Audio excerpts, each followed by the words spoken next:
¿Lo creen? Vamos a cantarle, aplauden.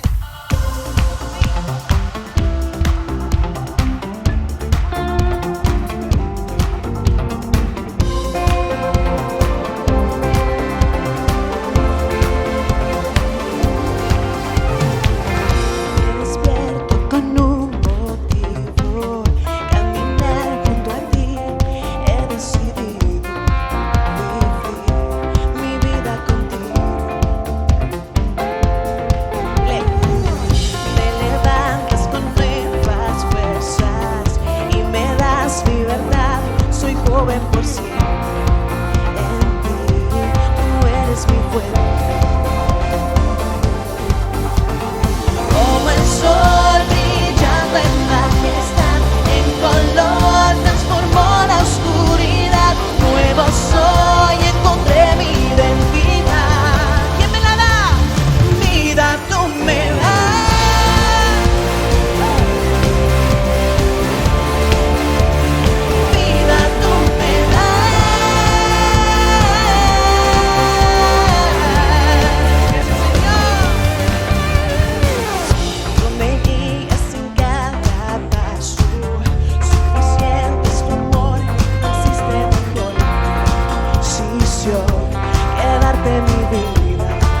Señor, como el sol brillando en majestad, en color transformó la oscuridad.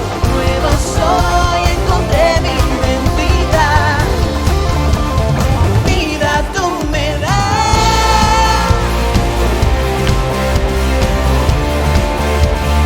Vida tú me das.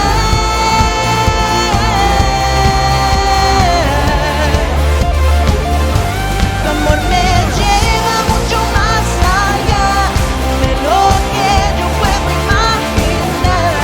A tu libertad yo puedo entrar. Eres todo lo que quiero y más. Cuéntale, yo sé. Tal vez yo no sé lo que realmente es vivir. Es amor, si lo es, como sé que sí. En verdad lo viví, impresionante. El amor es real, soy un navegante. Eficacia hacia tu amor que sacia, salvó por gracia. Y tu gracia en mí significa que a pesar de lo que suceda, estoy full y a full bajo tu tutela. Abuela, eleva, lleva, es mi fe que mi ser deja ver que siente el plan presente. Entre una vida donde no comprendo, me sostengo y cuál es el sueño, qué causa queda, por qué me otorgas una vida eterna. Esto es vida, a diferencia de lo que la gente olvida, de toda mi vida hasta mi despedida. ¿Qué causa queda? ¿Por qué me otorgas una vida eterna? Esto es vida, a diferencia de lo que la gente olvida, de toda mi vida hasta mi despedida.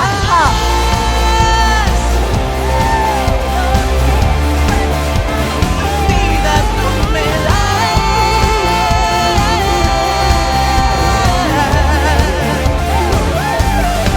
Me lleva mucho más allá de lo que yo puedo imaginar. A tu libertad yo puedo entrar. Eres todo lo que quiero y más. Amén. Dale un aplauso a él. Amén. Amén. Tu amor es el mar. Soy un navegante. Me encanta eso. Dios es bueno, Dios es fiel. Gracias, Señor, por este tiempo. Gracias por el gozo de tu salvación. Gracias porque podemos presentarnos delante de ti como somos. Y tú así nos aceptas, tú así nos cambias. Nos cuidas y nos hablas, Señor, para llevarnos a tu estatura, Señor. Gracias, Señor. En el nombre de Jesús te entregamos este tiempo. Amén. Pueden sentarse, mis hermanos. No puedo respirar. Y bueno, nosotros estamos en una serie que arrancó la semana pasada que se llama Contracorriente. Y algo que tengo que destacar es que tuvimos un buen inicio con Amaury la semana pasada. Así que de verdad fue una bendición tener a Amaury aquí por primera vez un domingo, y yo sé que como a otros podremos tenerlos más. Para mí, una de las cosas que yo soñaba con Noelia el año pasado, era ver mucho más personas compartiendo la palabra desde este lugar, que no sea solamente solamente yo y JJ y ocasionalmente Wellman, sino que sea algo donde podamos compartir con otras personas dentro de nuestra comunidad que tienen estos dones. Y durante creo que los últimos 9 meses, el ver a Eduardo, ver a Cristian, Caleb, Débora, predicando la palabra de Dios, a Mauri, de verdad que lo único que puedo hacer es caer sobre mis rodillas y dar gracias. Amén. Así que estamos listos para multiplicarnos y plantar más círculos por ahí en el nombre de Jesús, de que termine esta pandemia. Ok. Arrancamos y en esta serie estamos haciendo un recorrido por los que se conocen como profetas menores. Y no son profetas menores porque son de menos importancia que los que llamamos profetas mayores, Isaías, Jeremías y Daniel, sino son profetas menores porque escribieron menos o profetizaron solamente durante un tiempo. El caso de Amós es un predicador itinerante. Cuando le preguntan, ¿qué tú haces profetizando? Él dice, yo no soy profeta, yo lo que soy un hombre de la tierra, ganadero, agricultor, pero el Señor está quemándome con su palabra por dentro y yo tengo que hablar. Entonces, esta gente no tenía un oficio directo necesariamente profético como lo tuvieron durante toda su vida Jeremías, Ezequiel o Isaías, sino que Dios le hablaba con respecto a una cosa puntual. Tenemos el caso de Nahum, que es un solo capítulo, Habacuc, que son 3 capítulos, Jonás, que son 4 y que es quizás el más conocido porque Jonás no le hizo caso a la palabra de Dios. Por eso al mar profundo la gente lo tiró y vino un pez muy grande. Porque no le hizo caso a la palabra de Dios. Amén. Full. Y de hecho, hace 3-4 semanas, un señor en la costa oeste de Estados Unidos que estaba pescando langostas fue tragado por una ballena. Lo pueden googlear. La ballena lo escupió cerca de la costa. Y es muy loco porque como él narra la sensación de ser chupado por una ballena, él pensaba que era un tiburón al principio. Es exactamente como narra Jonás se sentía en el capítulo 2 cuando dice que las olas lo cubrieron y fue cubierto también por oscuridad. Así que súper loco. Y estos libros, como vimos la semana pasada, están cargados de suma importancia. Malaquías, que es de quién estaremos hablando hoy o desde el que partiremos hoy para el mensaje de la palabra, su nombre significa el enviado del Señor. Y cada profeta tiene su nombre tiene un significado. Oseas es salvación, Joel es el Señor es Dios, Amós significa el que carga, Abdías es siervo del Señor, Jonás es palomo. Yo estaba pensando en esto cuando estaba escribiendo el mensaje y yo no quiero, tú sabes, ofender sensibilidades, pero era un palomo. ¿Cómo tú le huyes a la presencia del Señor? Su nombre está bien, paloma. Miqueas significa quién como el Señor. Nahum es consolador. Habacuc es el que abraza. Sofonías, el Señor protege. Ageo significa mi fiesta. Zacarías, el Señor recuerda. Y hemos dicho que Malaquías es mi mensajero. Muchos de estos profetas hablaron antes de que el pueblo de Israel fuera llevado a Babilonia. Pero otros, como es el caso de Malaquías y de Zacarías, predicaron cuando el pueblo regresó. Y sé que en la mente queda esto, que se deja dicho al final del libro de Segunda de Reyes, capítulo 17, versículos 13 al 14. El Señor amonestó a Israel y a Judá por medio de todos los profetas y de todos los videntes. Les dijo, apártense de sus malos caminos. Obedezcan mis mandamientos y mis ordenanzas. Fíjense que la cuestión aquí no es la carga predictiva de la profecía, sino la carga restauradora y transformadora de la palabra del Señor. Y el punto no era que se cumpliera el futuro fatídico que se estaba profetizando, sino que la gente volviera su corazón a Dios. Y dice, y sigan todas las leyes que yo prescribí a sus antepasados y que les he dado a conocer por medio de mis siervos los profetas. Pero ellos, lejos de obedecer, se encapricharon como antes se encapricharon sus antepasados, los cuales no creyeron en el Señor, su Dios. Qué triste es. Yo recuerdo el año pasado cuando estábamos haciendo la Biblia completa, leyendo el final de Segunda de Reyes y el final de Segunda de Crónicas, sintiéndome triste por primera vez por esto. Antes era como que, sí, no le hicieron caso al Señor y mira lo que le pasó. Pero ahora fue como, wow, el Señor estuvo detrás de ellos. El Señor estuvo ahí todo el tiempo. Sin embargo, ellos no le hicieron caso a Dios. Y eso debe de servir de referencia a nosotros. Porque quizás tú estás aquí y Dios te está diciendo, oye, cambia tus caminos. Yo creo que el mensaje de la semana pasada, lejos de ser fuerte y confrontador, debe ser un punto en el que algunos digan, yo necesito poner mi vida en orden delante del Señor.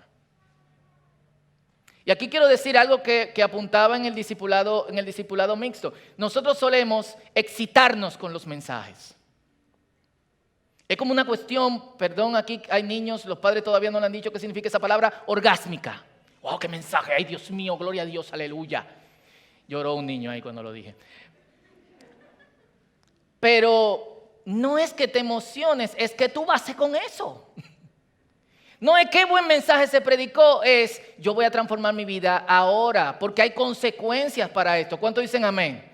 Y eso es lo que debe hacernos reflejar. Cuando Malaquías, que está predicando a la gente que volvió del exilio y que deben de tener en referencia esto que en Segunda de Reyes se menciona, profetiza, uno cree que esta gente ha cambiado, pero lejos de esto, está hablando a gente cuyo corazón no ha sido transformado y que han perdido los valores familiares, los valores religiosos, los valores de conexión con Dios. Y la pregunta que nos vamos a hacer hoy es cómo Malaquías nos ayuda en el contexto actual donde todos los valores antifamilia son exaltados.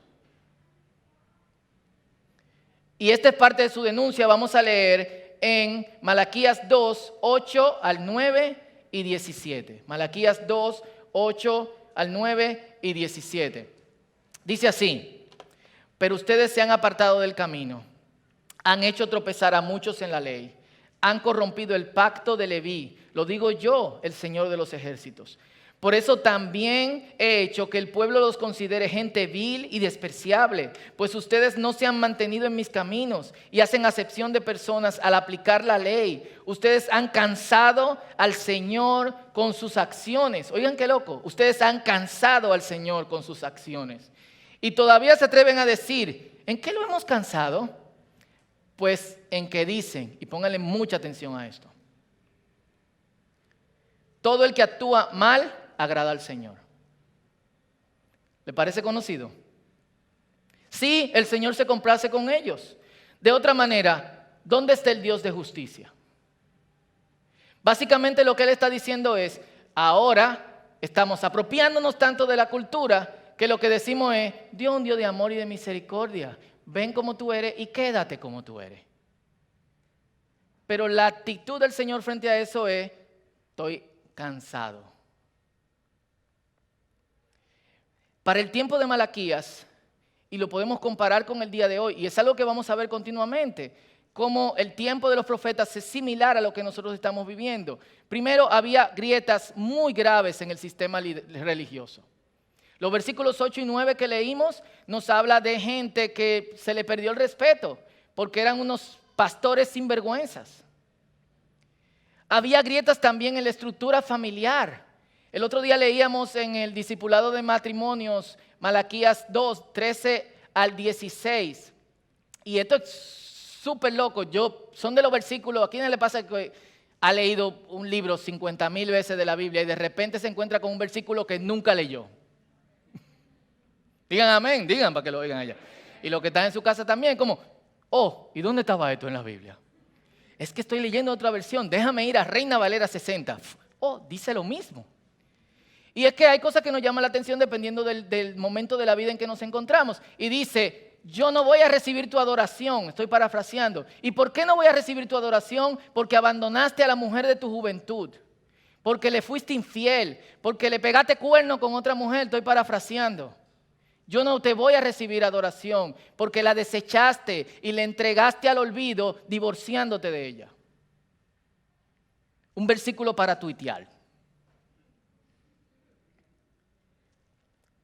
Entonces había grietas en el sistema religioso y había grietas en el sistema familiar, había grietas en la estructura política. Y de hecho los gobernantes llevaban al pueblo directamente al hoyo de la idolatría y de la sinvergüencería. Como está pasando el día de hoy, ¿sí o no? ¿Dónde se están debatiendo y se están tomando decisiones morales? ¿Dónde? ¿Dónde? Díganlo. En el Congreso. Le voy a hacer la siguiente pregunta y discúlpenme quienes están en política. ¿Nuestros políticos tienen la carga moral para tomar decisiones morales? Díganlo duro, ¿sí o no? ¿Qué está pasando? ¿Qué no está pasando? Sin embargo, frente a ahí que se están tomando este tipo de decisiones. Y por esto ya no había regulación moral. Y cuando tenemos que ir a la política, cuando tenemos que ir al Congreso, en vez de decirle a Dios, Señor, ¿qué es lo que tenemos que hacer? Hay problemas. Porque le hemos dado la espalda a Dios como sociedad. Hay problemas. Que de hecho se parece mucho a lo que está sucediendo hoy. Porque así como redefinían lo que era tener una relación con Dios en tiempo de Malaquías. Ven, hombre, tranquilo, tú puedes hacer lo que tú quieras y Dios te acepta porque Él es misericordioso, Él tiene amor. Hoy también estamos haciendo lo mismo. Y tenemos que tener cuidado con eso. Mientras nosotros nos vemos en la lucha por la decadencia actual en donde se intenta redefinir la familia, en donde se intenta redefinir y poner como normal conductas propias que van con la homosexualidad, en donde se quiere redefinir la vida, donde inicia, para darle permiso a un grupo de personas para abortar, estamos en problema. Y lo lindo es que ¿quién define cuándo empieza la vida? ¿Dónde se define? No saben. En el Congreso. Lo voy a decir desde el punto de vista muy secular. La gente en los congresos, en nuestro Congreso en particular, tiene el conocimiento científico para definir cuándo empieza la vida y tomar una decisión con respecto a eso. Bajaron el no, como que no le gustó lo que dije. No importa. Y lo peor es la lucha entre los mismos creyentes, señores. O sea, hay división entre los creyentes sobre ¿abortamos o no abortamos? ¿Aceptamos el matrimonio homosexual y gente que se case con una persona del mismo sexo como miembros de nuestra congregación? Hay congregaciones que lo hacen. En la iglesia luterana, una de las denominaciones luteranas de Estados Unidos, acaba de nombrar al primer obispo transexual, que no entendí leyendo si era una mujer que se transformó en hombre o un hombre que se transformó en mujer. Obispo es líder de varias congregaciones. Del lado de Los Ángeles, by the way. Y hemos dicho lo mismo, o han dicho, yo no lo digo, lo mismo que decían en tiempo de Malaquías. Todo el que actúa mal agrada al Señor, porque Dios es amor, Dios es amor. Y una de las cosas más locas es el force que hay. Yo solamente voy a poner un ejemplo porque tenemos poco tiempo y esto son cosas de hablar por semanas. Una de las cosas más locas que he visto en los próximos días es el force para redefinir contextos bíblicos. Y una de las cosas que se está diciendo, y ya varias gente me ha tirado, Fausto, esto es verdad, es que la palabra homosexual es una mala traducción de la Biblia. Es decir, no debería aparecer en la Biblia. Hablando de 1 Timoteo capítulo 1, versículo 10, donde habla de que los homosexuales no entrarán al reino de los cielos. 1 Corintios capítulo 6, versículos 9 y 10, que dice los afeminados, los homosexuales, etcétera, pero lo dejo por ahorita, no entrarán al reino de los cielos. Obviamente la palabra que tenemos en español no es la misma que va a aparecer en griego o en hebreo, son idiomas totalmente diferentes. Obviamente era otra mentalidad cultural, pero eso no quiere decir que no eran conductas reprobadas. Y lo que más me sorprende es cómo la conversación ha evolucionado. La primera vez que predicamos sobre este tema en el Círculo, en el año 2005, 2006, de manera profunda, el asunto era que no era si la palabra no aparecía, sino la conducta de gente como los hombres de Sodoma y Gomorra. No era homosexualidad, sino que era violación en masa. Entonces no podemos condenar a nadie con respecto a eso. Bien. De hecho, no podemos condenar a nadie, solamente condena a Dios. Pero ¿por qué violación en masa solamente de hombres? Luego le dice, mis hijas, tan durísimas, agárrenla. Una cuestión aberrante también. Pero que ellos dicen, no, queremos los angelitos. ¡El ángel! ¡A mí me toca el rubio! ¡Ay! ¿Y por qué específicamente hombres? Si es solo violación en masa. Obviamente hay algo mucho más debajo de esto. Y es sumamente loco que cuando se agotaron todos los recursos en esa dirección, ahora el tema nuevo, no dicho solamente por aquellos que son adeptos de este tipo de cultura dentro de la iglesia, sino también por gente que se declaran a sí mismos no adeptos, esta palabra no debe de aparecer en la Biblia. Es una mala traducción. Y voy a hablar en este momento, me voy a quitar la ropa del pastor, me voy a poner la ropa de traductor bíblico, que es algo que hago también en la semana. La traducción bíblica es un proceso muy delicado y se hace con mucha responsabilidad. Solamente el Antiguo Testamento toma de 7 a 10 años para traducir. Y estamos hablando de que un grupazo de personas. 7 a 10 años. Y no es que la gente se levante y dice, me caen mal los homosexuales, ponme esa palabrita ahí para que lo saquemos. No, hay un análisis cuidadoso y en donde se quiere obviamente exponer la verdad a través de una lengua donde no está la palabra de Dios. Y le pongo el ejemplo de algo que pasó hace un año, no con homosexualidad, pero sí en un tema similar. Yo estoy trabajando con un grupo de un dialecto que es relativamente nuevo, tiene unos 100, 120 años, y llegamos al libro de Esther, donde se encuentra varias veces la palabra eunuco. Para los que no saben lo que es un eunuco, es una persona, un hombre, que era castrado, se le cortaban los testículos para que no tuviese atracción sexual por nadie. Y de ese modo pudiese trabajar con la reina y con las princesas sin traer ningún tipo de problema. Así que tenemos esta palabra, es una lengua nueva, no tienen palabra para eunuco. Uno de los traductores dice, ok, elijamos la palabra hijra. H-I-J-R-A, hijra. Pero otro dice, no podemos poner hijra. Hijra es transexual. Es o un hombre que se transforma en mujer o una mujer que se transforma en hombre, o es un hombre que se viste de mujer. No es un eunuco. Y nos tomamos un tiempo para investigar. Yo estuve en el país por una semana. En ese país, al final de la semana dijeron, todavía no encontramos una palabra para eunuco. Y no podemos poner una palabra que signifique otra cosa. Entonces, paró. Nos tomó un año completo. El libro de Esther tenía que salir porque se hacen pruebas en las comunidades para que la gente lo lea y diga si entiende o no entiende. Porque otra de las cosas interesantes de estas lenguas es que no tienen abecedario. El abecedario se hace por primera vez, o los códigos de fonéticos escritos se hacen por primera vez mientras estamos haciendo la traducción en la mayoría de los casos. Así que tenemos que ver si la gente entiende o no cuál símbolo, y estábamos atrasados, pero nunca se presionó el tema.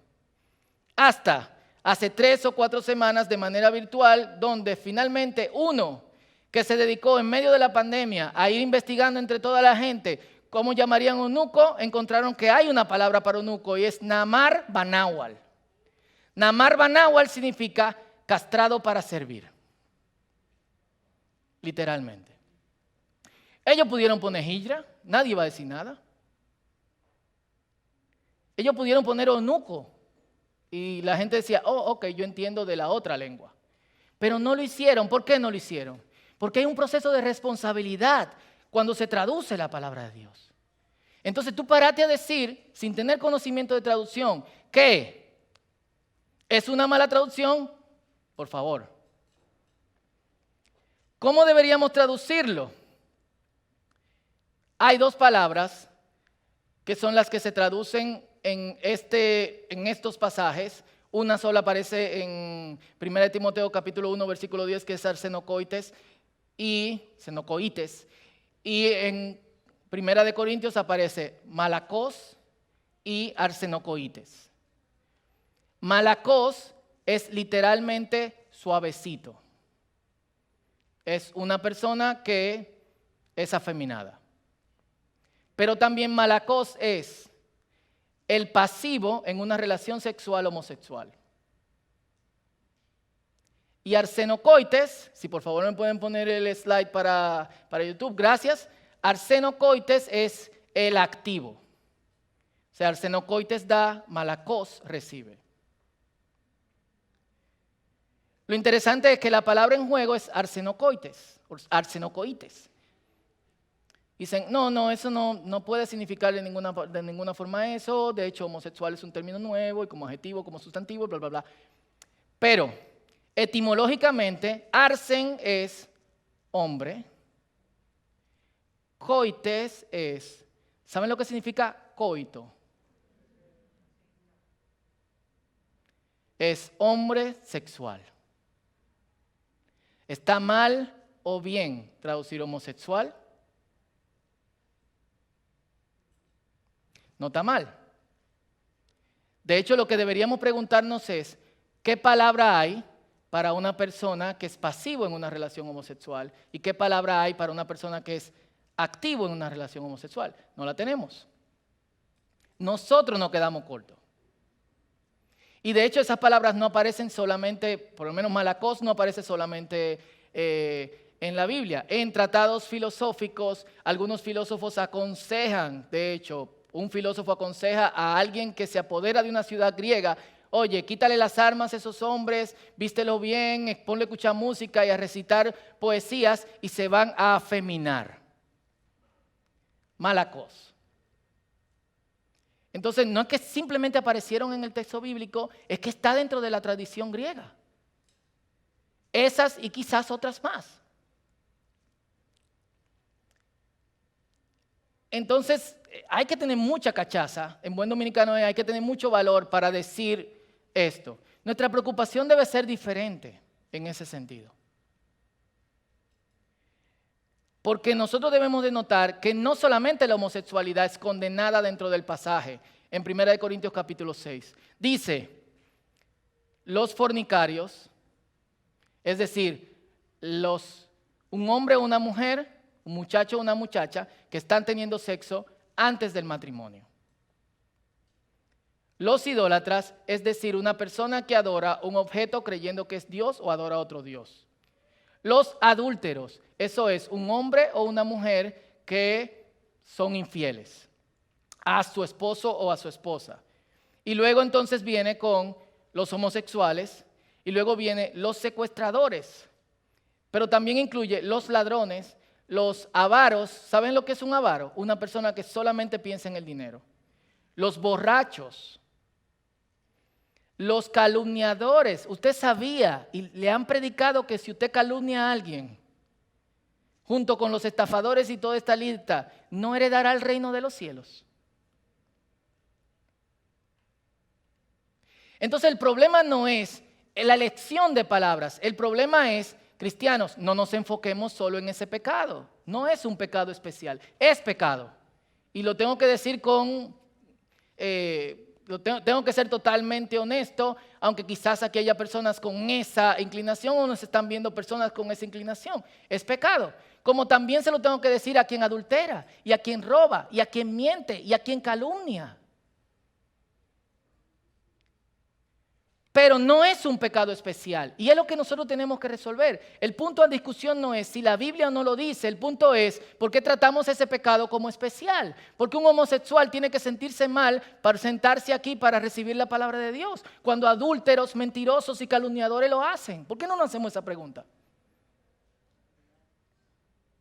Porque un transexual tiene que sentirse mal, y no estoy apañando su conducta, de entrar por esa puerta y sentarse sabiendo que todo el mundo lo va a mirar, cuando quizás quiere escuchar la palabra de Dios. ¿Cómo pues invocarán en aquel a quien no han oído? ¿Cómo irán sin haber quien les predique? Eso es lo que tenemos que analizar. No es apañar la conducta ni decir que no es pecado. Es pecado, pero ¿por qué no lo recibimos como otros pecados? ¿Por qué el que pega cuerno pasa por un proceso de restauración? ¿Por qué no le decimos nada al calumniador y decimos, hermano, cállese porque si no, usted sabe que va para el infierno? ¿Por qué la persona que dice que es cristiano y tiene un amor excesivo por el dinero no le decimos, varón, bájale algo? Eso es lo que tenemos también que analizar al mismo tiempo. Entonces, el hecho de que la Biblia diga que los homosexuales, junto con todos estos pecados, no entrarán al reino de los cielos, no es discriminación social, porque lo está incluyendo dentro de otras conductas que incluso son aprobadas dentro de nuestra cultura. En los campos de aquí vive un hombre casado con una mujer y con hijos ahí, y al frente vive su otra mujer, que tiene también sus hijos, y al lado vive la otra mujer que tiene también sus hijos. ¿Cómo se llama la historia? Adúltero en masa. Sin embargo, va a misa o va a un culto o hace lo que sea y nadie le dice nada. Entonces, hay cosas que realmente tenemos que hablar sí o sí. La palabra del Señor tiene que contener. No es discriminación social. Más bien el problema es hacerlo un pecado especial.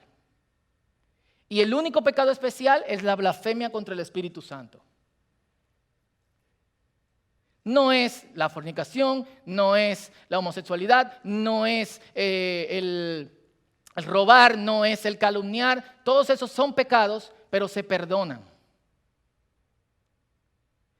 El único pecado que no se perdona es que yo blasfeme contra el Espíritu Santo. Y esto lo hablo a quienes son homosexuales o de la comunidad LGBTB y nos están viendo. Realmente hay apertura y si hay arrepentimiento también puede haber transformación y puede haber restauración. Pero tiene que haber restauración y tiene que haber restauración. Jesús nos ama como somos y no como seríamos, pero nos ama tanto que no nos dejaría como somos.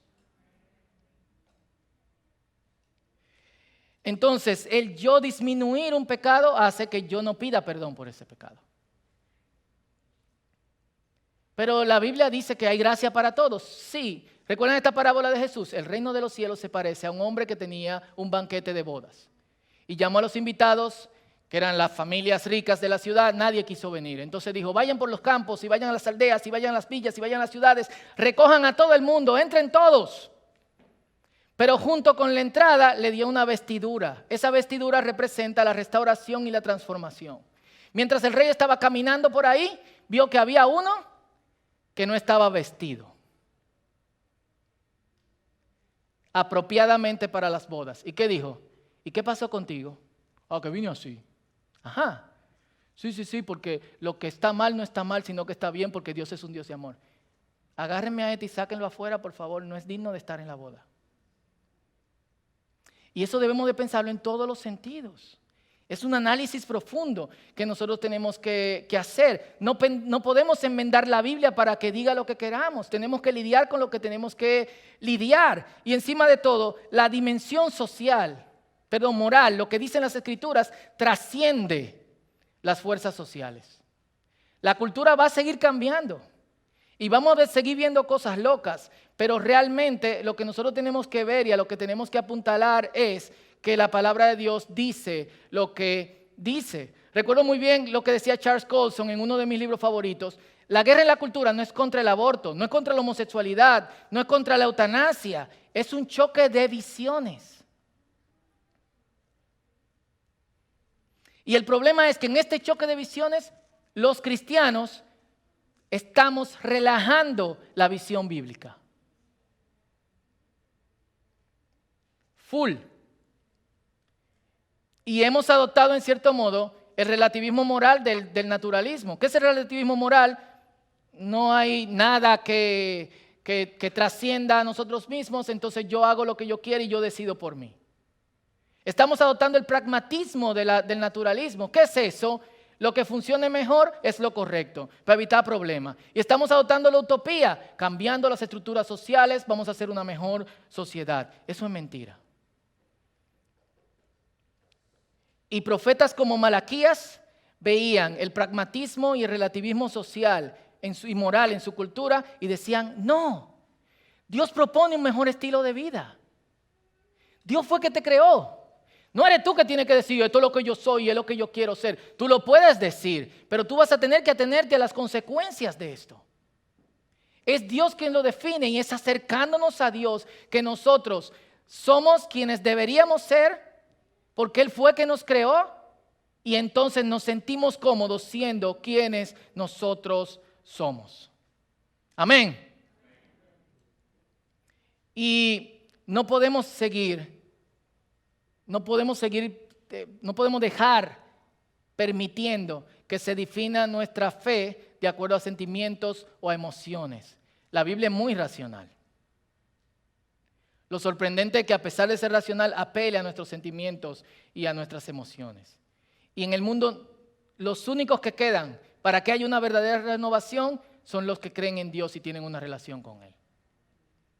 Algunos están en este cuarto, otros nos están viendo por ahí por su celular o lo que sea, o nos están escuchando.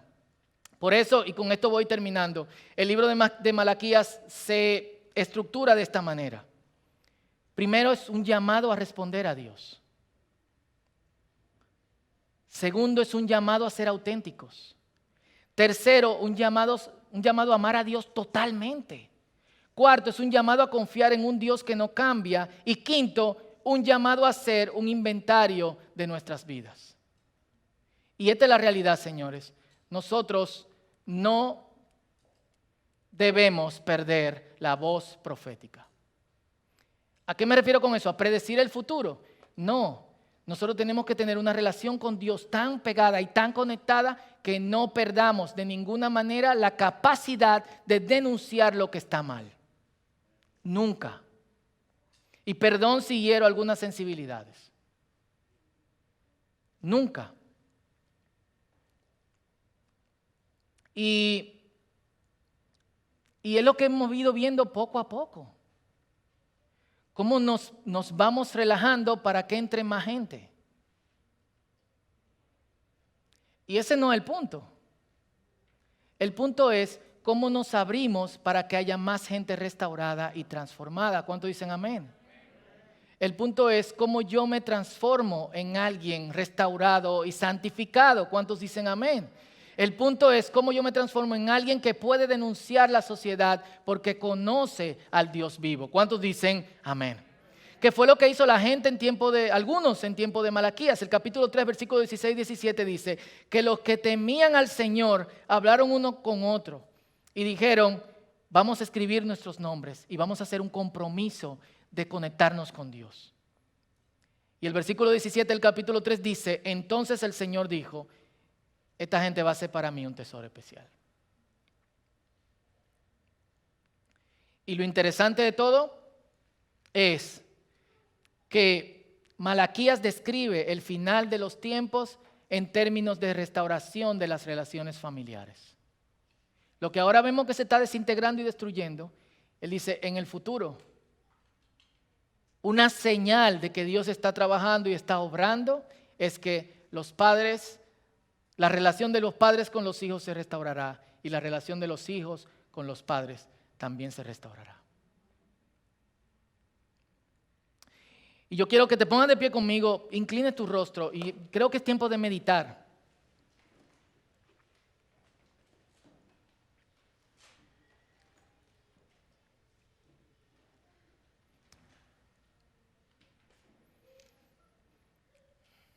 ¿Por qué tenemos la palabra de Dios? Yo creo que tuviésemos frito y sin guía y sin marcos en tiempo donde la moralidad está siendo redefinida. ¿Por qué están ahí estos libros proféticos si se habló a gente que vivieron en el pasado?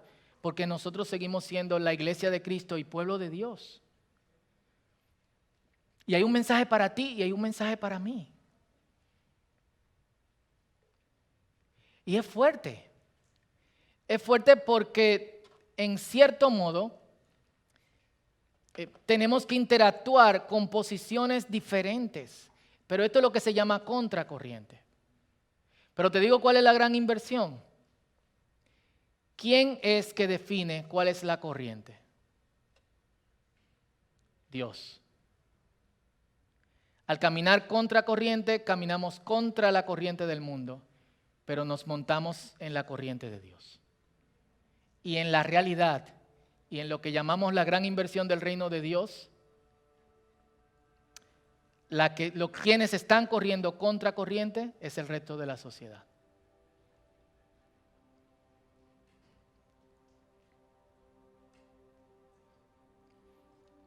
Y donde estás, yo creo que tenemos que orar en dos direcciones. Uno,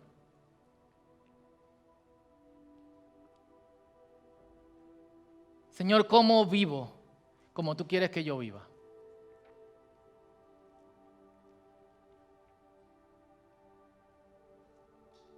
¿Cómo vivo como tú quieres que yo viva? Dos, Señor, ¿cómo respondo a estas cosas que son temas candentes en nuestra sociedad?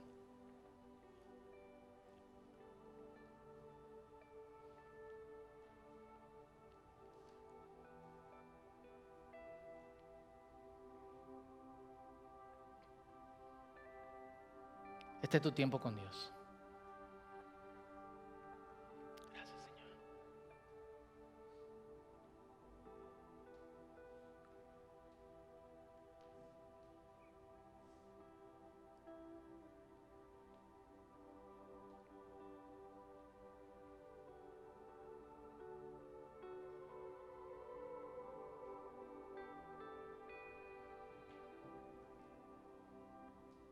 Aleluya. Y quizás algo también por lo que debemos orar es, como esta gente se comprometieron, los que querían servir a Dios en el capítulo 3 de Malaquías, versículo 16, ¿por qué no comprometernos con hacer lo que agrada a Dios? ¿Por qué no inscribirnos? ¿Por qué no decirle al Señor, Señor, me comprometo contigo y con hacer lo que te agrada? Comprometo contigo, Señor.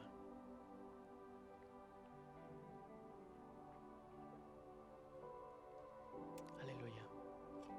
Mientras están orando, si eres homosexual o lesbiana o cualquier otra cosa que obviamente como creyentes por la palabra consideramos que son conductas inapropiadas y de pecado, Dios te ama. Y como todo aquel que practica el pecado, tienes el derecho a rechazarlo o a aceptarlo. Pero lo mejor que pudieses hacer es aceptar el amor de Dios.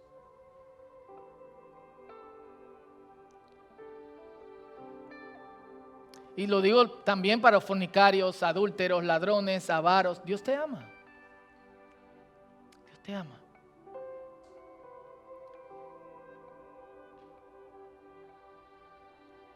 Y Dios te ama tanto que te quiere restaurar y transformar, que quiere acabar con la confusión que quizás hay dentro de ti y darte sentido.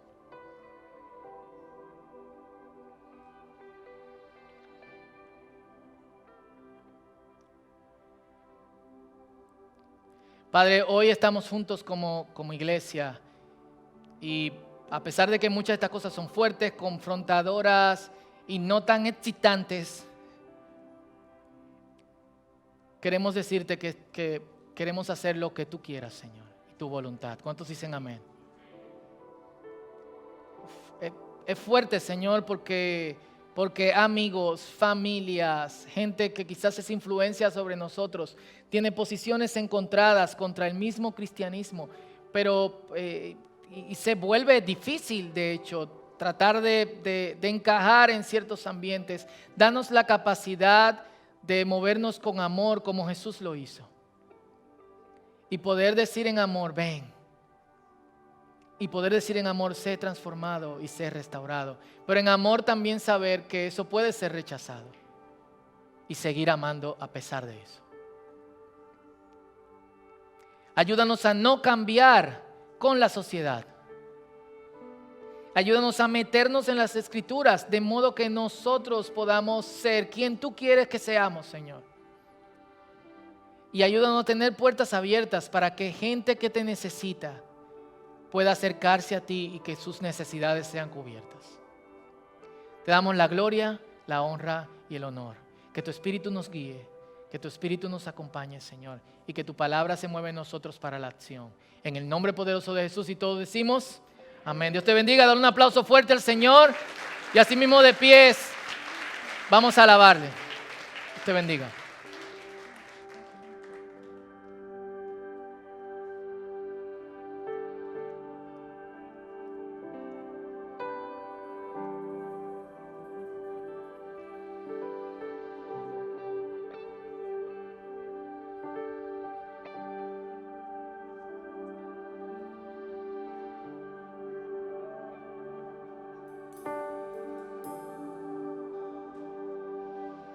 Señor, tú eres santo, santo, santo, santo.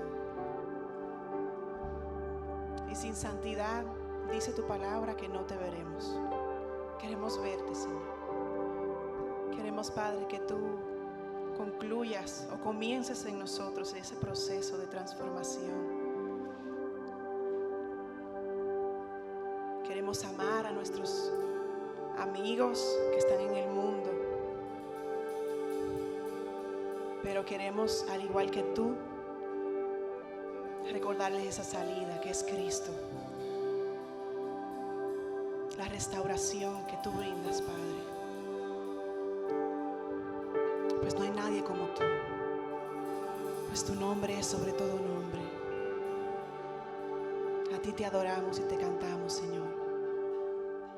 Queremos acercarnos a ti. Aleluya.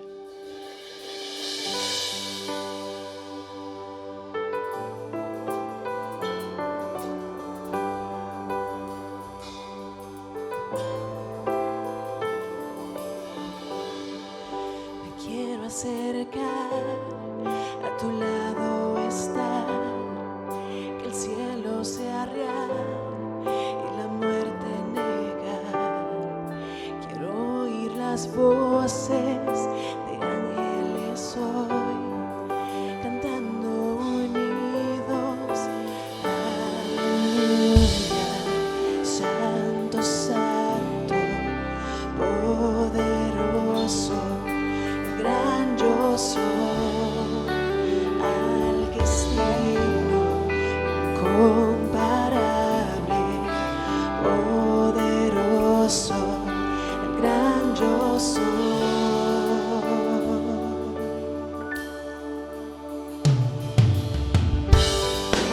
Me quiero acercar, a tu lado estar, el mundo amar, el oscuro odiar, el valle de huesos ver revivir, cantando unidos. Cántale. Aleluya. Santo, santo, poderoso, gran yo soy, al destino incomparable, poderoso, gran yo soy, gran yo soy, gran yo soy, el gran yo soy.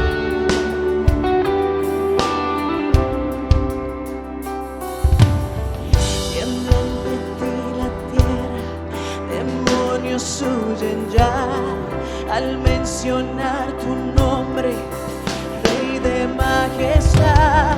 No hay poder infernal que pueda resistir ante el poder y la presencia del gran yo soy, gran yo soy, gran yo soy, el gran yo soy, el gran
deseo sexual, no hay nada que pueda contra tu poder, Señor.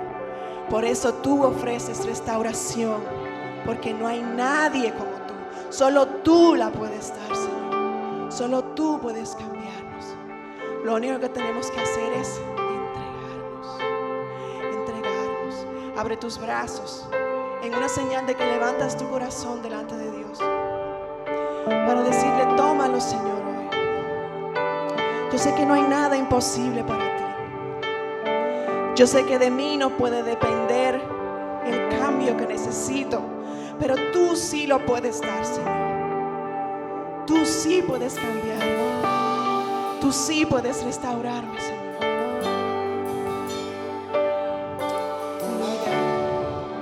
Aleluya, santo, santo, cántale, poderoso.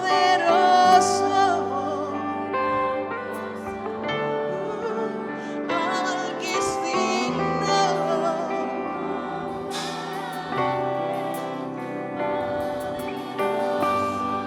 El gran yo soy. Otra vez.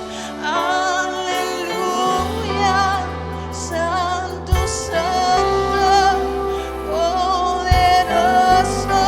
El gran yo soy. Al que es digno, incomparable. Dile. El gran yo soy.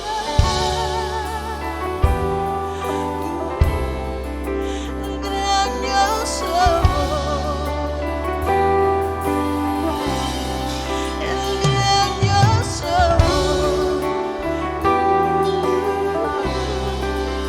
gran yo soy.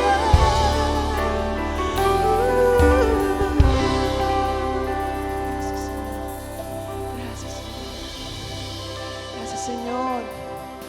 Gracias, Señor, porque tu poder que salva, que restaura, que cambia, no tiene límites. Para ti no hay nada, nada imposible. Te cantamos, Señor.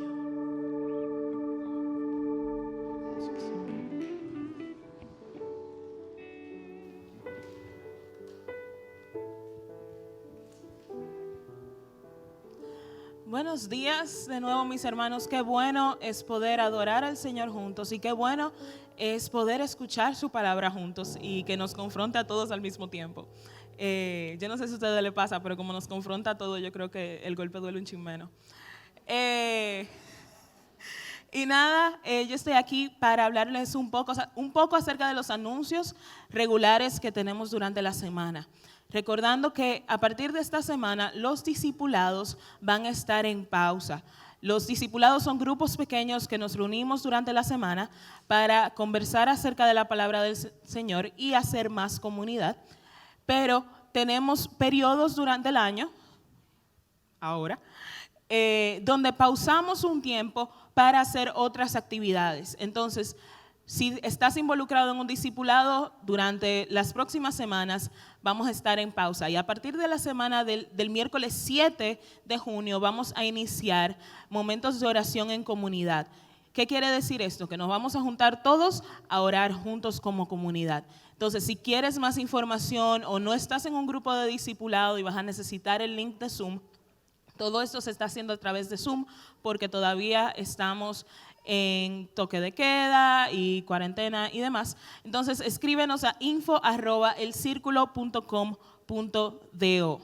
Aparte de esto, quiero recordarles a la gente del Círculo Juvenil que el Círculo Juvenil no para. Entonces, nos vemos todos los sábados. Espera. ¿Cómo dice la gente del Círculo Juvenil? Lo vamos a lograr eventualmente, yo creo que sí. Nosotros sí nos seguimos reuniendo todos los sábados a las 6:30 p.m. a través de Zoom. Igual, si quieres el link, puedes escribir a info@elcirculo.com.do. Aparte de esto, también quiero recordarles la Biblia completa, claro que sí. Si usted no ha empezado, lo pero de esto es que usted puede empezar cuando usted quiera y puede escuchar cuantos días usted quiera a la vez. Entonces, si estás estudiando la palabra, puedes estudiar un libro solamente o un pasaje que estés buscando, y vas a encontrar también los comentarios para las lecturas. Así que es algo muy bueno para tener, pero también para compartir a otras personas que sabes que necesitan recursos para estudiar mejor la palabra del Señor. Así también recordarles nuestras redes sociales, @el_círculo.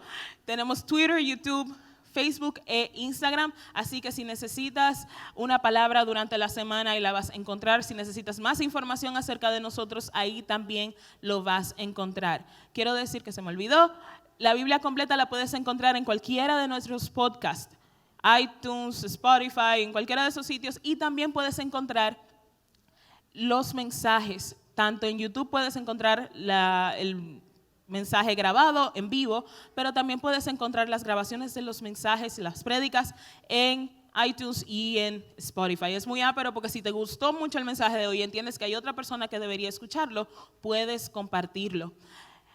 Hay algo que se me está olvidando. Es aparte de las ofrendas, pero también. Entonces, las ofrendas no las estamos recogiendo de manera física por el distanciamiento y los protocolos de higiene. Así que si necesitas la cuenta, te va a aparecer en pantalla. También puedes pedirla a info@elcirculo.com.do. Se supone que no se me está olvidando nada, así que vamos a orar para despedir nuestro servicio del día de hoy y agradeciendo a todos los que están aquí y a los que nos ven en casa, pidiéndole al Señor que les bendiga y les guarde. Así que oremos para despedirnos. Padre, te damos gracias por este día, gracias Señor por tu amor inagotable. Gracias Señor por tus bendiciones, por tu paz, por tu restauración en cada una de nuestras vidas. Gracias Señor porque tú no nos dejas como estamos. Señor, así que te pido que tú nos lleves con todo tu cuidado a nuestros hogares, que esta semana sea muy buena para todos Señor y que podamos verte obrar en cada una de nuestras vidas. Señor, te doy gracias por nuestra comunidad y gracias Señor porque podemos reunirnos. En el nombre de tu Hijo Jesucristo, amén.